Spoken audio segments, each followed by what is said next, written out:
On December 6, 1989, the last day of classes before midterm exams at Montreal's École Polytechnique, around 4 p.m., Marc Lépin entered a mechanical engineering classroom with an assault rifle. He separated women from men and then opened fire on the women, killing 14 and injuring 13 others. The whole event lasted 45 minutes.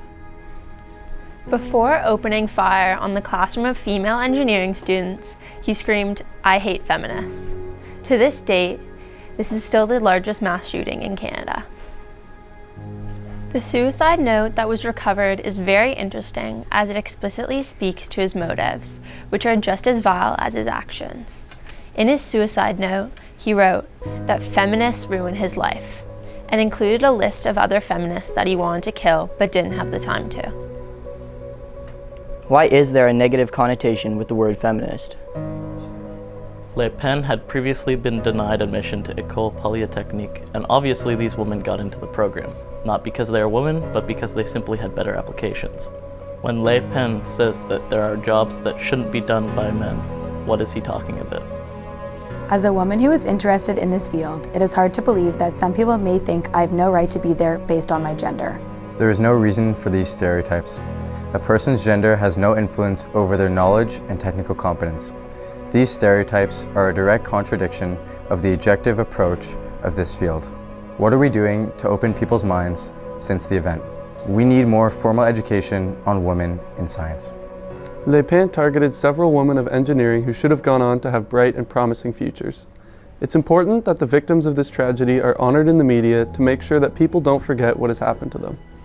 Following the shooting, campaigns were put into place to get more women into engineering programs to ensure the gunman's quest wouldn't be fulfilled. The percentage of women in engineering courses rose from 13% to 19% in subsequent years. In 1991, a group of men started the White Ribbon Campaign as a symbol of men's opposition to male violence against women.